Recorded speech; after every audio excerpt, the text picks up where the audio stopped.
Sud Radio, les clés d'une vie, Jacques Pessis. Sud Radio, les clés d'une vie, celle de mon invité. À la couleur des disques d'or, vous avez préféré le jaune des blés, celui de nos campagnes. Vous avez également parfois délaissé les bœufs sur scène pour venir en aide aux vaches. Vous cultivez le naturel et le démontrez aujourd'hui dans un livre. Bonjour Fabienne Thibault. Bonjour Jacques Pessis. Alors on vous retrouve, vous étiez venu au tout début des clés d'une vie. Et là vous êtes de retour avec une double actualité. C'est-à-dire un livre, La Survivante, aux éditions de l'Archipel, et un album particulier autour de Fabienne. Donc, on va l'évoquer, mais on va évoquer aussi une partie de votre parcours dont on n'avait pas parlé les dernières fois, avec une date importante pour commencer. C'est votre naissance, le 17 juin 52, et car oui, ça aurait pu être votre premier et dernier jour. Exactement, je suis née prématurée à la maison. Ma mère ne voulait pas encore accoucher puisque c'était trop tôt. Et donc, j'ai été baptisée sous le robinet de la cuisine, qu'on appelle chez nous la champlure. Et on m'a immédiatement transportée à l'hôpital sans que ma mère me touche, ne me voie. Et j'ai passé 40 jours seule dans un incubateur. Et aujourd'hui, tout va bien, heureusement. Écoutez, je pense, oui. Enfin, on fait ce qu'on peut. Voilà. Et il y a aussi le mariage de vos parents qui a failli ne jamais avoir lieu pour une raison d'accident automobile. Exactement, c'était l'hiver. Mes parents se sont mariés en février au Québec. Tempête de neige et mon père devait revenir de Baie-Saint-Paul aux Éboulements en snowmobile. Le snowmobile a été inventé par Louis-Joseph Bombardier, qui a créé la grande, technologie Bombardier. C'était des petits véhicules avec des rails. Enfin, tu vois, qui tournaient. Et il y a eu un accident et mon père est arrivé très en retard. Ce qui a fait dire au curé des Éboulements qu'il allait prendre la place de mon père comme marié. Oui, ça n'a pas plu à votre mère, je pense. Non, elle a attendu. Ils ont été patients sur le parvis de l'église. Et il y avait presque un traumatisme physiologique maternel pour vous, Fabienne Thibault. Oui, ma mère souffrait de ce qu'on appelle l'incompétence du col utérin, c'est-à-dire que dès que le bébé commençait à prendre un peu de poids, le col s'ouvrait et l'accouchement avait lieu de façon prématurée. C'est ce qui vous est arrivé. Et puis il y a un autre soir. Et les 4 autres bébés après moi aussi. Oui, mais heureusement vous êtes là. Alors il y a aussi un soir, je crois que c'est un 6 avril, où vous avez failli être électrisé sur scène à Bobino et mourir à Bobino. À Bobino, mourir sur scène à Bobino, c'est quand même pas mal. Ouais. Hein? Qu'est-ce qui s'est passé? Effectivement, c'était une époque où nous travaillions avec des micros filaires. Aujourd'hui, les micros sont HF. À l'époque, c'était des micros filaires et j'étais en coulisses. C'était le vieux Bobino, avec le plancher en ciment et avec un petit peu d'eau. J'ai touché un poteau de soutien, le micro dans la main, les pieds dans l'eau et le choc électrique. Heureusement, et ceci dit, depuis, j'ai toujours gardé de l'affection pour les techniciens. C'est un technicien qui m'a donné une claque pour me décoller et me sauver la vie, car je partais. C'est fou, hein? Le cœur en chamade, j'ai cru ma dernière heure arriver. Et puis, le cœur, vous avez eu des problèmes de cœur il n'y a pas longtemps. Oui, il y a 2 ans. Il y a 2 ans, et qui aurait pu aussi se terminer tragiquement, Fabienne Thibault. Et j'ai eu beaucoup de chance, c'était un feeling. J'étais en tournage à Superbès, en Auvergne. J'ai dit à Christian... Pendant la nuit, j'avais une douleur à la poitrine, douleur sous-maxillaire, agitation.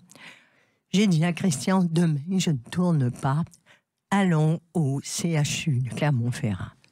Nous nous rendons au CHU de Clermont-Ferrand. Personne aux urgences, Jacques. Une exception, des urgences vides. Je lui ai dit à la dame, écoutez, j'ai quelque chose, mais je ne suis pas sûre. La dame me dit, écoutez, je vais vous passer un électrocardiographe. J'ai l'électrocardiographe portatif, faut que je me pratique. Allez-y, dis-je. Elle me fait l'électro, elle monte portée au médecin. Le lendemain matin, j'étais alitée pour un quadruple pontage. Et aujourd'hui, vous allez bien. Et cet instinct donc qui vous a sauvé, oui. Il vous a aussi sauvé la vie lorsqu'un jour on vous a proposé de monter, Fabienne Thibault, à bord d'un petit avion. Exactement, c'était l'avion personnel de mon producteur qui voulait nous emmener. Le père de ma fille à l'époque et moi, dans un petit voyage amical, j'ai fait un rêve prémonitoire de feu, d'explosion. Et je leur ai dit, écoutez, s'il vous plaît, ne prenez pas cet avion. Je ne pars pas avec vous. Et finalement, ils ont décidé de le prendre quand même.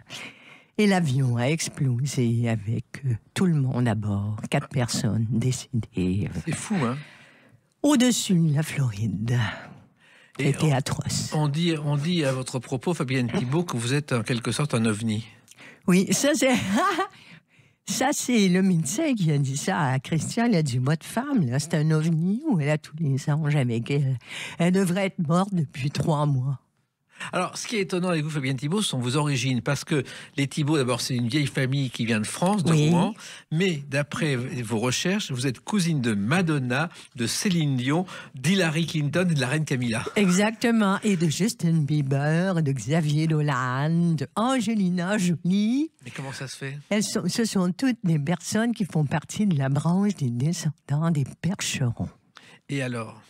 Alors, le premier Percheron est parti au Québec, enfin, pas le premier, mais le plus important, Pierre Tremblay, a quitté le Perche avec sa faux sur l'épaule au courant du XVIIe siècle pour aller prendre le bateau à La Rochelle, où il a rencontré une jeune onisienne, Osanne Hachon, et ils ont donné naissance à la famille francophone la plus nombreuse au monde, les Tremblay. Et vous êtes une 3/4 Tremblay, je crois. 3/4, j'ai 3 grands-parents sur 4, oui. Alors, votre père, lui, donc c'est un Thibault. Thibault. Et qui était un métier très particulier, tireur de joints. Oui. Alors, mon père avait une petite entreprise en travaux de maçonnerie, de jointage de briques. Et sur la porte de son camion, il avait écrit « Raymond Thibault, tireur de joints, finisseur de ciment. » Et j'ai fait « Papa !» Et alors, il me regardait, mon père était bègue. « Qu'est-ce que tu veux dire ?» Je disais « Papa, tireur de joints. » Et oh. Je le taquinais. Et vous avez aussi une Jeanne d'Arc dans votre famille. Oui, ma tante Jeanne d'Arc. Les Québécois pensaient que Jeanne d'Arc était un prénom. C'est fou. Alors, il se trouve que vous dites dans votre livre La survivante, Fabienne Thibault, quand on part au Québec, on ne revient jamais. Et l'inverse est aussi valable, mais pas tout à fait. Quand on vient en France du Québec, on revient régulièrement. Et ça a été le cas de celui-ci. Moi, mes souliers ont passé dans les prés.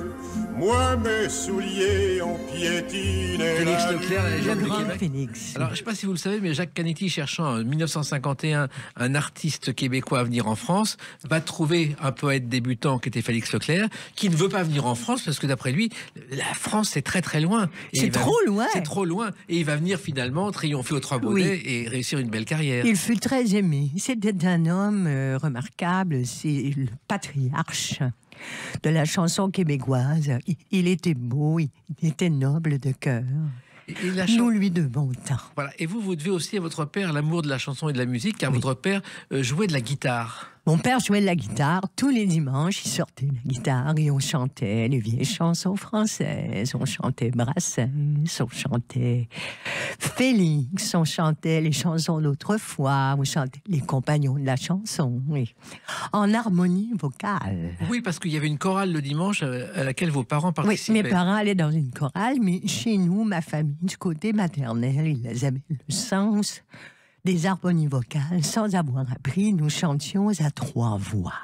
Et vous chantiez aussi, ce qui rendait service à vos professeurs à l'école, car vous alliez dans les classes faire répéter les enfants, Fabienne Thibault. Comme j'étais première de classe, les professeurs n'hésitaient pas à me faire sortir pour aller apprendre les chansons qu'il fallait apprendre dans les cours de musique. Et vous avez décidé de faire ce métier finalement? Oui, alors moi, j'ai fait en fait des études à l'Université de Montréal. J'ai un diplôme en orthopédagogie, qui est une section des sciences de l'éducation où nous étions formés pour intervenir sur les problèmes d'apprentissage, les difficultés, l'illettrisme, l'alphabétisation des adultes.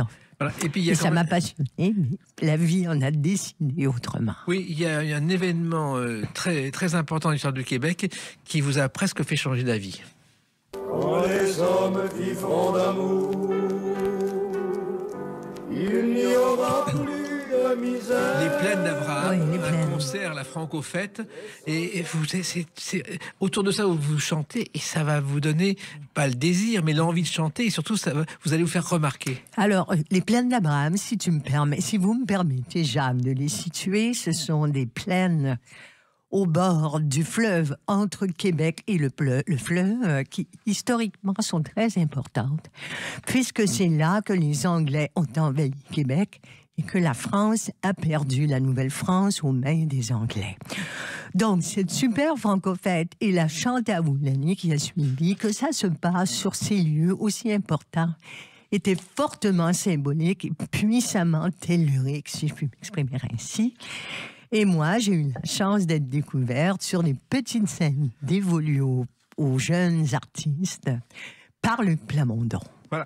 Et il se trouve que moi, je me souviens de cette plaine qu'on voyait depuis un restaurant au 56e étage qui tournait. Et on voyait les plaines d'Abraham, qui est un lieu magique. Magique et fortement important dans notre histoire. Et Luc Plamondon aussi a été important dans votre histoire. Fondamental.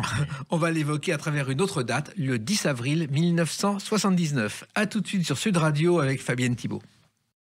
Sud Radio, les clés d'une vie, Jacques Pessis. Sud Radio, les clés d'une vie. Mon invité Fabienne Thibault, une double actualité.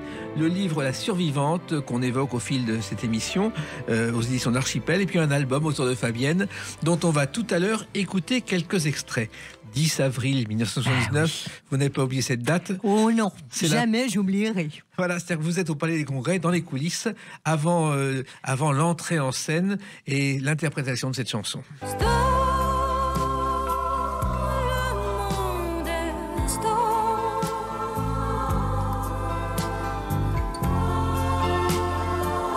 C'est extraordinaire parce que cette chanson, tout le monde la connaît aujourd'hui, ce que vous n'imaginiez pas au départ. Et non.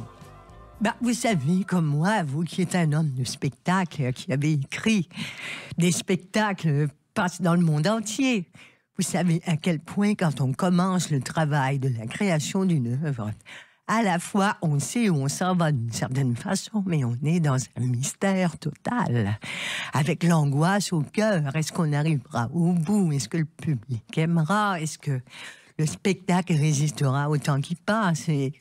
C'était des émotions qui nous animaient tous, auteurs comme producteurs, comme interprètes. Et le Monde est Stone, la première fois que vous l'avez entendu et interprété, c'est chez vous, à Montréal, avec Michel Berger, qui était paniqué par une tempête de neige. Oui, alors Michel était venu au mois de février. Moi, il y a beaucoup de choses qui se passent en février dans ma vie, qui était venu donc au Québec pour me rencontrer et m'adouber d'une certaine façon. À la demande de Luc Plamondon. À la demande de Luc Plamondon, il y avait encore une fois une tempête de neige et c'était le père de ma fille, Saoud Khan, dont je parle dans le livre, pakistanais, qui était allé le chercher à l'aéroport et qui, bien alors, prenait l'autoroute à l'envers, les chemins de traverse.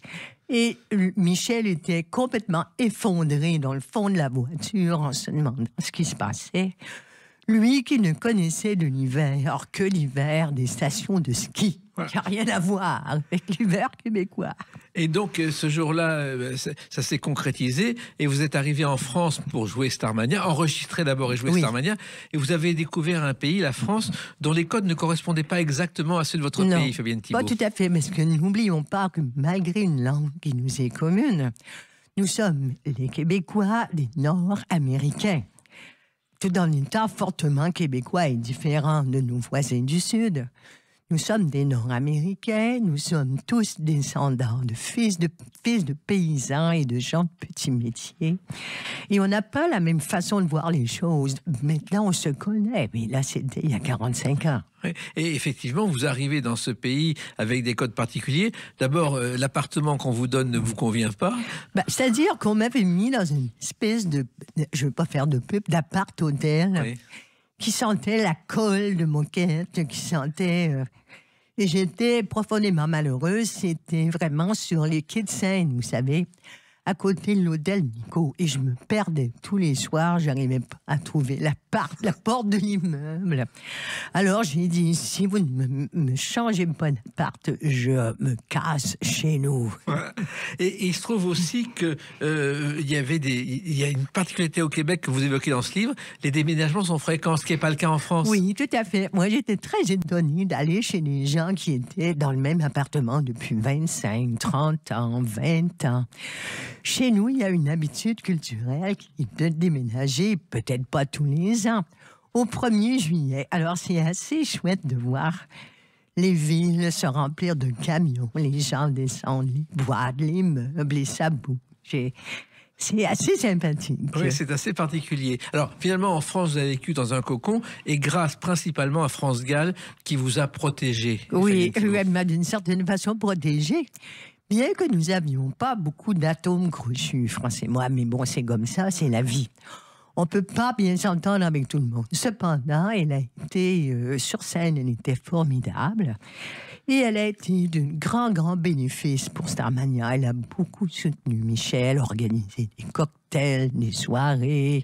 Parce que le succès de Starmania, au départ, c'était pas écrit dans le Bronx, quoi. Personne n'y croyait quand le spectacle a débuté au Palais des Congrès. Est-ce que vous y étiez? Oui, j'étais Jacques? à la première. À la première. Et bon, les gens étaient contents, mais on se demandait ce qu'on allait voir. Et l'ovation a été immédiate, mais ça a été un déclic. Oui.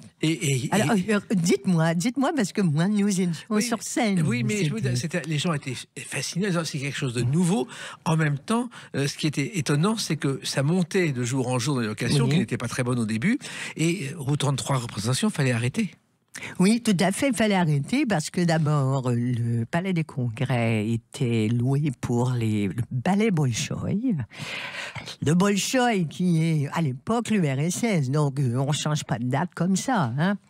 Quand on sort du RSS, il faut sortir aux dates prévues. Ensuite, Michel et France avaient eu la petite Pauline qui n'était pas dans un état de santé extrêmement positif. Le décor était intransportable. Aujourd'hui, on va voir les comédies musicales avec des effets, le mapping, tout ça.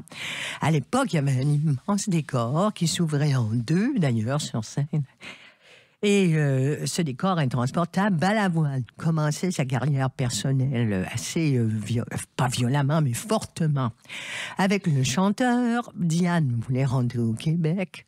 Nanette aussi, donc voilà, ça s'est arrêté finalement.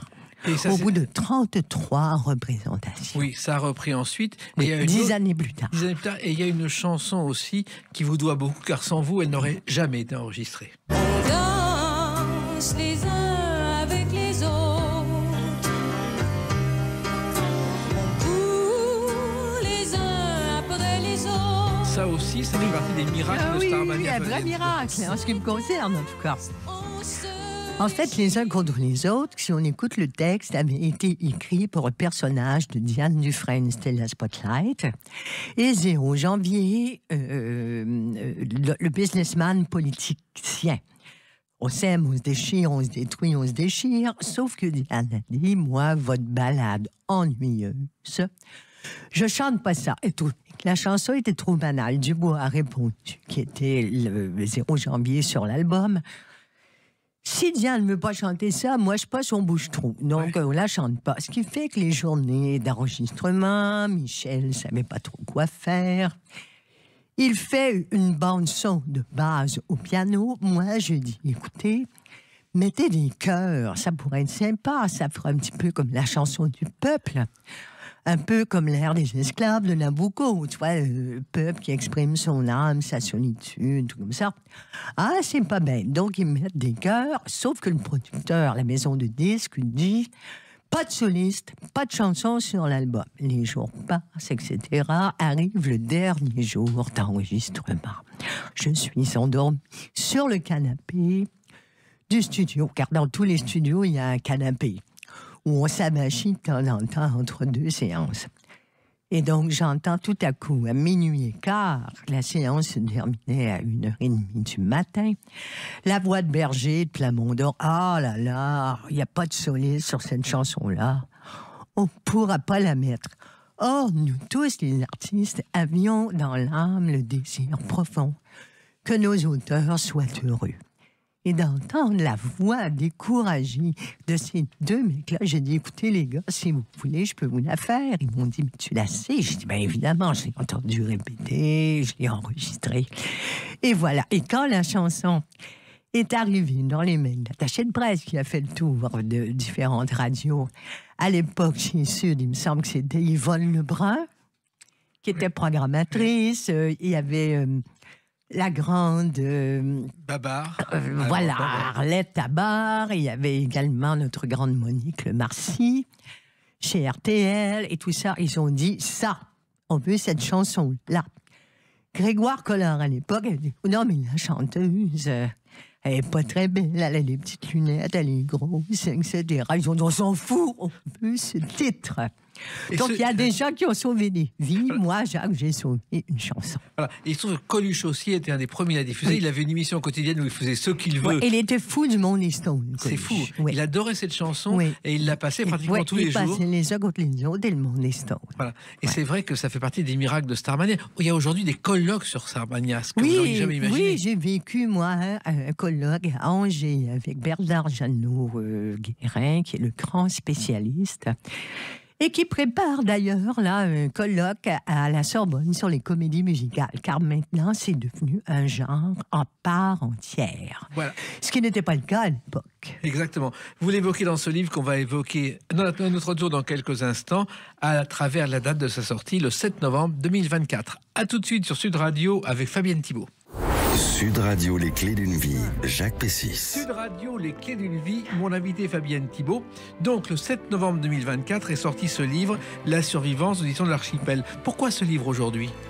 D'abord parce que, comme disait stupidement de ce grand marinier avec qui j'ai eu des gros soucis à l'époque chez M. Bouvard, parce que mon éditeur me l'a demandé, ce que je trouve absolument stupide comme réponse. Oui. C'est toujours un peu ça. En fait, c'est d'un livre où j'ai voulu témoigner avant d'être trop âgée de ce que j'ai vécu. Mais c'est pas un livre de chanteuse, vous savez. C'est un livre de femmes, c'est un livre de personnes. Suite à ce que j'ai vécu, je voulais aussi partager des valeurs, partager mon Québec, repartager des éléments de Starmania, et parler de la vie, des terroirs de France, de la création, de la mort. Alors, il y a plein de sujets dans ce livre, Fabienne Thibault. Il y a De la les souvenirs de famille, notamment un cahier à spirale qui vous a inspiré et qui a notamment inspiré un album où il y a cette chanson. Mignon, quand le soir descendra sur la terre et que le rossignol La chanson des Blédards, viendra qu'on chantait dans les cafés, des concerts au 19e siècle. Oui, et qui a nourri mon enfance avec des chansons comme Le Credo du paysan, et Votre avion va-t-il au paradis, toutes les vieilles chansons de France. Alors, c'était dans un cahier à spirale et votre grand-mère les chantait et ça vous a marqué à vie, Fabienne Oui, Thibault. alors c'est notre héritage, ça s'appelle La Bonne Chanson. C'était des cahiers à spirale qui étaient dans toutes les maisons canadiennes françaises et qui faisaient que les gens chantaient et partageaient ces soirées d'hiver au coin du feu. Et ça, vous le faisiez en famille? Oui, chez nous, ma grand-mère chantait et on a transmis ces chansons-là de génération en génération. Donc, vous avez fait cet album-là et puis l'un de vos premiers... J'en ai fait deux, Jacques. Deux. Oui. Mais il y a l'un de vos premiers albums, je crois que c'est le deuxième, c'est aussi une référence à l'un des plus grands artistes de Québec. Les gens de mon pays, ce sont gens de parole et gens de causerie qui parlent pour s'entendre et parlent pour parler, il faut les écouter.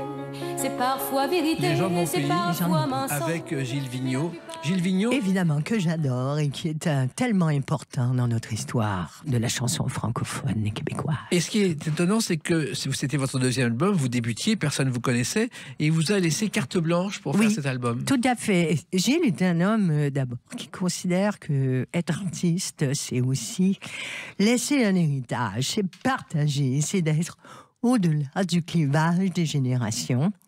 Et il m'a laissé, avec mon petit groupe, réaliser tout un album avec ses chansons, des textes inédits, même faire des musiques originales. C'était l'époque où justement il y avait des succès, mais n'était pas encore une légende. Aujourd'hui, on ne compte plus en France et au Québec le nombre d'écoles primaires et de rues qui portent son nom. Oui, c'est tout à fait mérité. Il a 80, il est né en 28, comme mes parents. Il est toujours actif, il rencontre des jeunes, il va dans les universités, dans les écoles. C'est un être exceptionnel. Alors, il a dit « Mon pays, ce n'est pas un pays, c'est l'hiver ». Et c'est vrai que vous le dites dans ce livre, il y a beaucoup de problèmes de tempêtes au Québec en permanence. Ah, chez nous, l'hiver fait partie de notre vie, fait partie de nos corps, fait partie de nos âmes, fait partie de nos légendes. C'est quelque chose qui nous habite. Oui, mais en même temps, on a pris l'habitude. Moi, je me souviens être allé un jour au Québec, on m'a dit, mais à Montréal, par exemple, on passe sous terre, il y a des souterrains pour traverser. Oui, alors ça a été une grande inspiration pour Plamondon dans l'écriture de Starmania, que c'est souterrain montréalais. Alors, il y a aussi une chose dans votre livre, et c'est une leçon d'actualité. Pour obtenir une licence dans un pays, les immigrés rencontrent des fonctionnaires qui disent « Ici, on vit en français ». Écoutez, j'espère que ça existe encore, Jacques, mais ça existait en tout cas quand le père de ma fille est arrivé du Pakistan, de la frontière pakistano-afghane dans les années 70. Il a rencontré une personne du ministère qui lui a dit « Monsieur Khan, ici, on vit en français. Vous devez apprendre le français, ce qu'il a fait. » Voilà. Et aujourd'hui, on craint que le français soit en train de disparaître au Québec, Fabienne Thibault. Écoutez, je ne veux surtout pas porter un petit coup de froid, c'est le cas de le dire, sur notre conversation, mais je ne suis plus aussi enthousiaste que je l'étais sur l'état du français. On en reparlera. C'est un autre sujet, effectivement. Il a bien évolué. Et pas toujours dans le bon sens. Non. Alors, il y a eu aussi votre arrivée en France. Et je crois que l'un de vos premiers spectacles en France, c'est dans un petit théâtre, le théâtre Campagne Première. Campagne Première. Où il y avait votre fan numéro 1, c'était Sappho. Sappho, tout à fait. Sappho que j'adore, qui fait encore des spectacles, elle est magnifique. Et elle était dans la salle. On a eu un très bon contact et elle adorait mes premiers albums où j'étais auteur de la plupart de mes chansons. Alors, il se trouve que Sappho a une particularité. Elle a débuté à la télévision dans le petit conservatoire de la chanson de Mireille en se faisant passer pour une Québécoise et en prenant l'accent. Ça ne m'étonne pas. Elle a une oreille extraordinaire. Et ça a marché très bien. Oui. Et puis, il y a une autre chanson qui a marqué votre carrière aussi. Une chanson importante, c'est celle-ci. Ma mère chantait toujours. La, la, la, une vieille chanson d'amour que je te chante à mon tour. Cette chanson a une histoire aussi. C'est un classique au Québec. Beaucoup de gens pensent que c'est une chanson d'autrefois, alors qu'elle a été écrite en 1980 par Luc Plamondon et François Cousineau. Elle était d'abord censée être interprétée et créée par Diane Dufresne, qui ne la trouvait pas dans son registre. Ensuite, il y a eu Ginette Renault qui a dit « OK », mais bon, elle a un peu tergiversé. Jusqu'au jour où Luc s'est dit « Mais enfin, mais c'est pour Fabienne ». Fabienne, elle aime les chansons d'autrefois, elle aime cet esprit de transmission. Et nous l'avons créé un soir avec François Cousineau dans une célèbre émission de télé de fin d'après-midi à Montréal, et tout de suite le Québec a réagi. C'est devenu une chanson chantée par les enfants, les chorales, dans les écoles. C'est un classique. Oui, ce qui a provoqué la colère d'ailleurs de celle... Ginette, oui, elle a dit « Mais en fait, ma chanson !» Et Luc, il a dit « Écoute, tu nous as fait niaiser, excusez-moi l'expression, pendant 2 ans, on l'a donné à Fabienne, et puis voilà. » Voilà. Et d'ailleurs, c'est ce que Piaf faisait quand elle refusait une chanson et que la chanson devenait un succès. Elle allait voir l'auteur, elle disait « Mais pourquoi il ne me l'a pas donné ?» Mais il me dit « Je te l'ai présenté !» Voilà. Mais Piaf avait une mauvaise foi totale, il disait « Mais c'est pas vrai du tout. » Les chanteuses sont d'une totale mauvaise foi, à part moi. Oui. J'ai pas de mauvaise foi. Non, mais vous êtes parfois très dur. Je crois que vous avez tué un journaliste moralement qui disait du mal de vous. Non, c'est pas. En fait, j'étais enceinte et je souffrais d'hyper-éclampsie. Oui.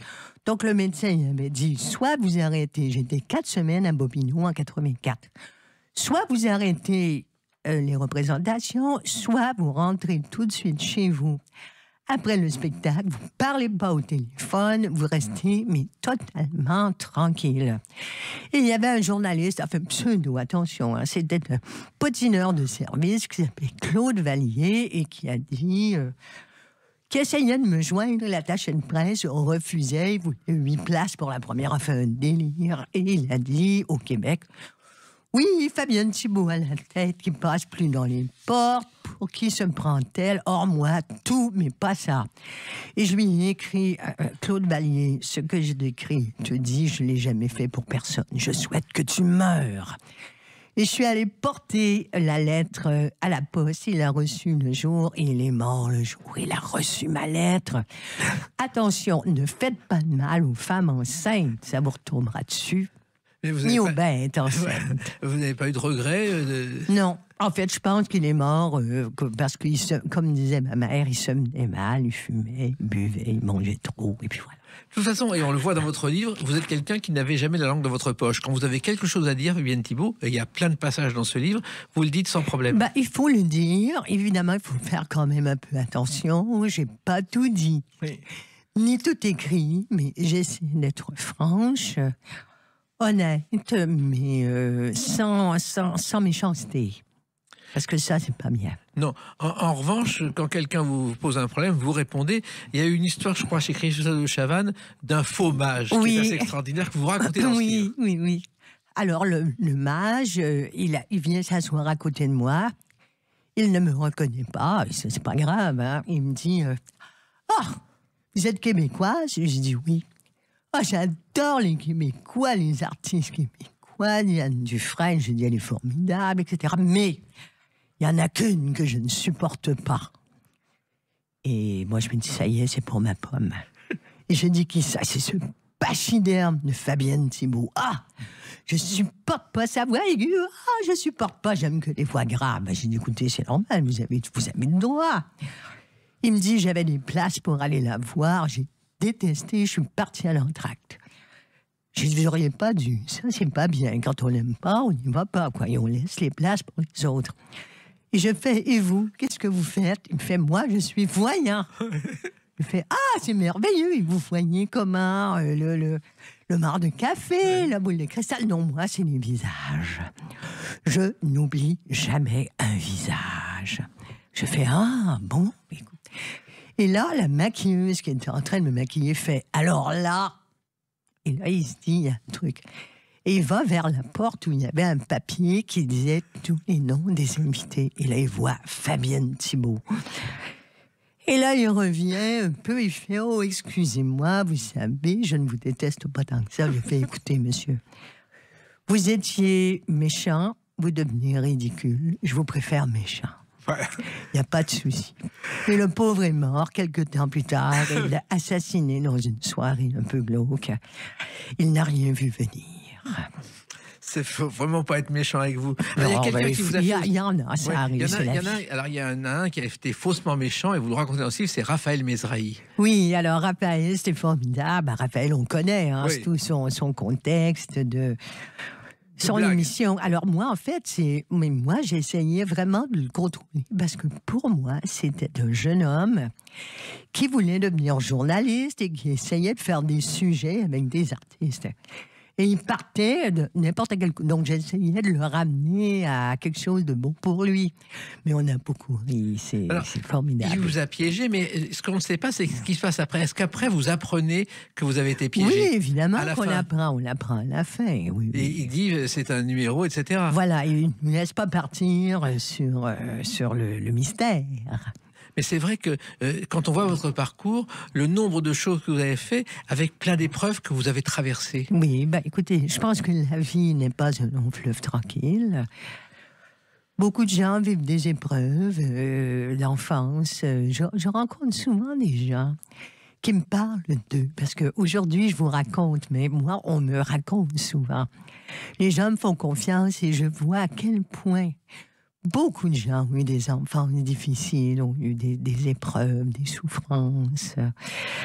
Donc il faut rester, je pense, courageux, il faut partager, il faut être solide, rester sur ces deux jambes.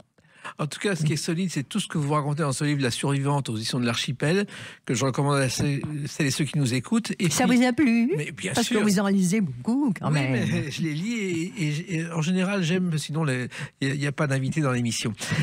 Et puis, il y a cet album qu'on va évoquer à travers la date de sa sortie, le 22 mars 2024. À tout de suite sur Sud Radio avec Fabienne Thibault. Sud Radio, les clés d'une vie. Jacques Pessis. Sud Radio, les clés d'une vie, celle de mon invité Fabienne Thibault. On a évoqué ce livre, La Survivante, sorti aux éditions de l'Archipel. Mais quand vous êtes encore chanteuse et toujours chanteuse, il y a un album qui est sorti le 22 mars 2024, un album autour de Fabienne, que vous considérez presque comme votre profession de foi. Oui, alors en fait, avant de faire Starmania, j'écrivais beaucoup de chansons. Évidemment, Starmania, c'est le socle de ma carrière. C'est comme ça que les gens m'ont découverte, connue et continuent de m'apprécier. Donc, je dois tout à Starmania. Mais j'ai toujours écrit des chansons, quelques-unes, ça et là, sur les albums subséquents. Après Starmania, et après cette épreuve d'opération et de maladie, j'ai eu envie de revenir un peu à mes premières amours et à l'écriture. Donc j'ai conçu un album sans prétention, chaleureux, où j'ai rassemblé des amis autour de moi, soit dans des duos ou dans des chansons que je leur ai confiées. En solo, de plusieurs générations, ça va de 18 à 78 ans, c'est-à-dire qu'on commence par la plus jeune invitée, qui est Kiona, une jeune artiste tourangelle dont je suis la marraine artistique, et jusqu'à Sophie Darel. Donc il y a des duos sur des musiques d'un compositeur ardéchois qui s'appelle Serra Marius, que nous avons réalisé en Touraine au studio Tram 28. Alors justement, la première chanson de cet album, c'est un peu votre Marseillaise personnelle, chantée par-dessus tout. Chanter, chanter, chanter, chanter, passer par-dessus tout, inventer des prières, et au-delà de tout, refuser de se taire. Ça, c'est vraiment, encore une fois, votre profession de foi. Oui, et c'est en duo avec un garçon qui est avec moi sur scène depuis presque 20 ans, qui s'appelle Stéphane Orsière et qui est gapençais des Hautes-Alpes. Toutes les régions sont représentées pour vous. Oui, moi, je suis ambassadrice des régions de France, vous savez. Oui. Commandeur du mérite agricole. On va en parler, bien sûr. Mais c'est vrai que cet album, en plus, vous l'avez produit. Oui, je l'ai produit avec Christian, mon mari, avec notre petite production. La Fauvette brune, qui était la chanson préférée de mon papa, le tango de la Fauvette. Et pourquoi produire les maisons de disques, finalement, vous n'y croyez Vous plus? savez, les maisons de disques, il y en a encore, il n'y en a plus vraiment. Le métier a changé, donc...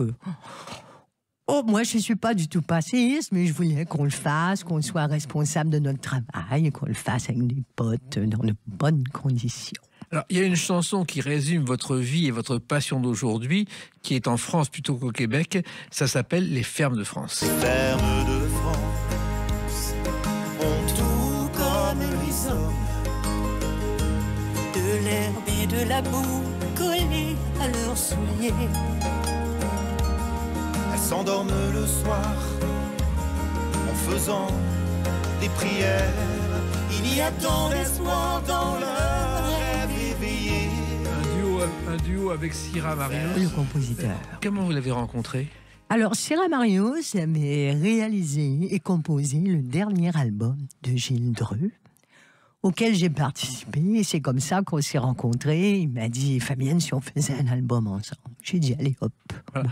Les Fermes de France, finalement, c'est votre vie aujourd'hui. Oui, je suis très attachée au monde rural. Je suis en action à ma façon sur des problématiques de sauvegarde des races agricoles à faible effectif, qui sont une richesse de notre pays. J'ai sauvé la race bovine canadienne, ce qui m'a valu le grade de commandeur du mérite agricole. Et comment vous avez sauvé cette race? D'abord en forçant le gouvernement du Québec à s'en occuper, en trouvant des financements, en alertant les pouvoirs publics, le monde rural, en trouvant des financements et en trouvant de la génétique oubliée dans des bonbonnes au fin fond de la Bretagne. Il y avait des menaces? Elle était fortement menacée par trop de croisements. On avait complètement, au Québec, perdu la notion que l'agriculture, les terroirs, les savoir-faire de nos, comme ici en France, ce sont des dynamiques économiques, mais aussi des dynamiques culturelles et patrimoniales.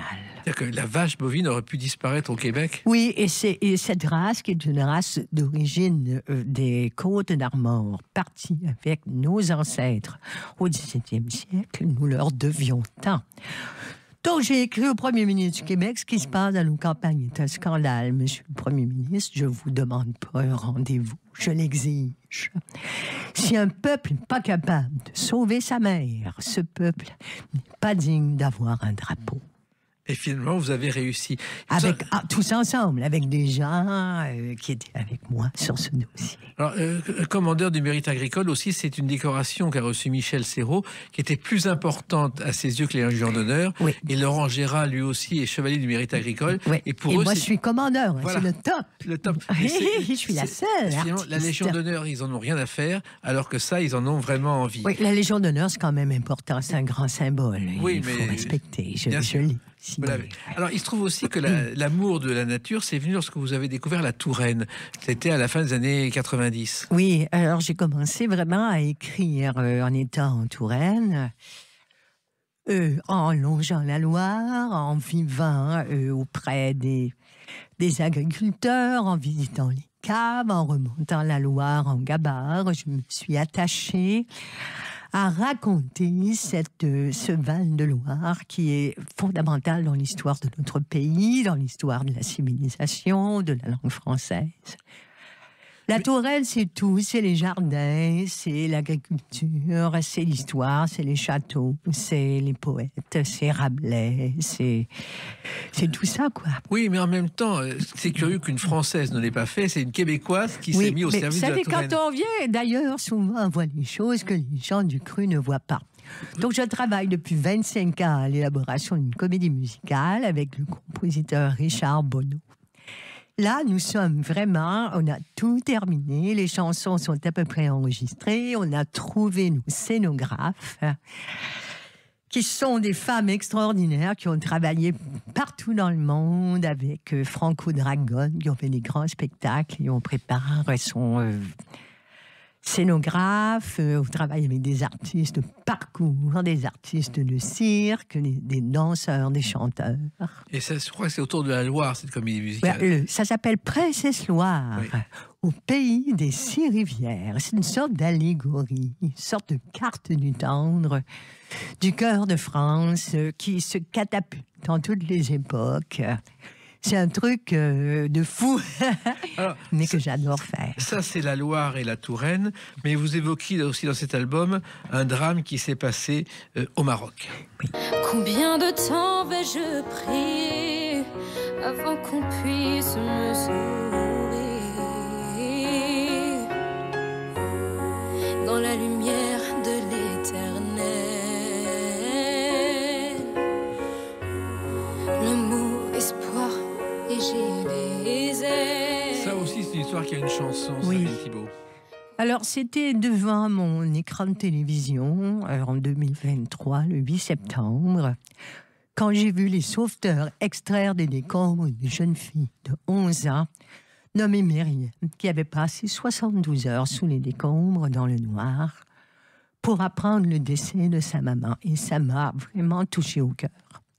Et on a écrit cette chanson pour Myriam, qui est interprétée par Kiona, une jeune franco-tunisienne tourangelle, qui fait aussi partie, je l'espère, du projet de la comédie musicale.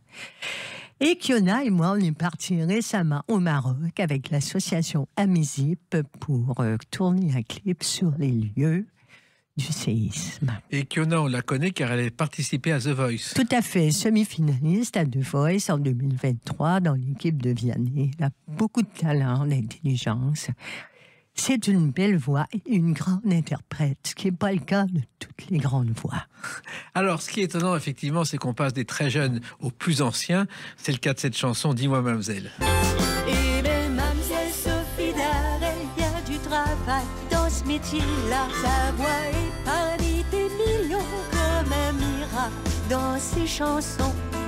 Dalida. Sophie Darel, Ouais, très Sophie Darel active, avec moi, oui. a fait ce duo avec vous, Fabienne Thibault. Oui, où elle fait quelques imitations. Elle imite Véronique Sanson, Dalida, France Gall, un petit peu, et voilà.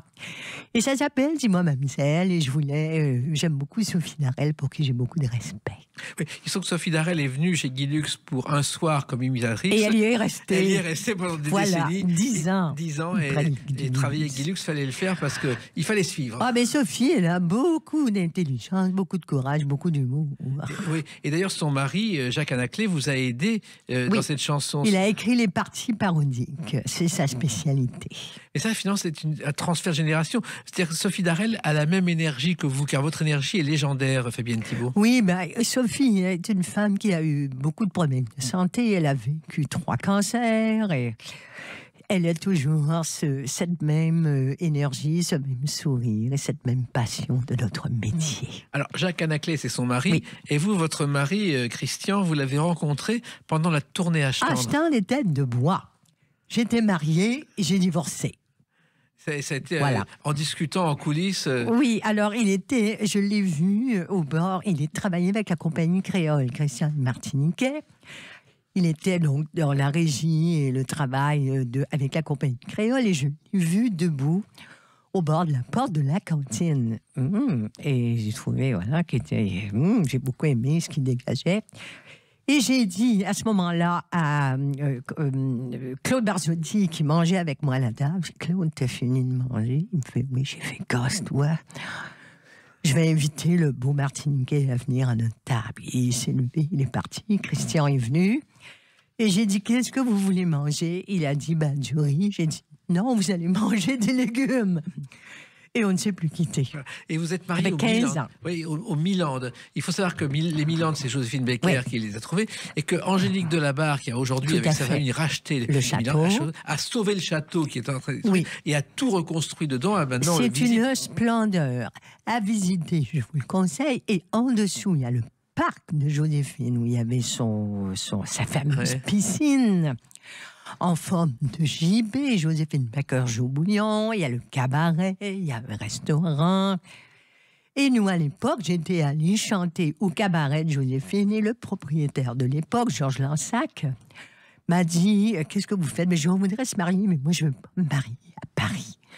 Moi, l'ambassadrice des territoires ruraux, je ne vais pas me marier. Mais il m'a dit « Mariez-vous ici ?» Et Madame Delabarre nous a accepté qu'on fasse des photos et on s'est mariés au parc, dans le cabaret. C'est formidable. À Alors ça- Castelnau-la-Chapelle. C'est vos souvenirs récents Oui. et des souvenirs plus anciens que vous évoquez en chanson. On est amis et les chansons parlent pour nous dans les mémoires. Elles sont témoins de notre histoire. On peut dire que c'était le bon temps. Au temps où on avait 20 ans. Avec Stone. Avec Stone, c'était il y a 3 jours, vos 20 ans, Fabienne Oh, Thibault. écoutez, oui, merci Jacques. Vous êtes trop gentil. Vous avez une nostalgie de cette époque Nostalgie, non. Et je crois que la nostalgie est un piège qui peut nous enfermer. Je n'ai pas la nostalgie, mais je trouve que ce qu'on a vécu vaut la peine d'être perpétué. Oui, et puis vous avez moralement toujours 20 ans, Fabienne Thibault. Oui, moi je m'occupe, j'aime beaucoup les jeunes, je m'occupe d'un petit garçon, il a aujourd'hui 18 ans.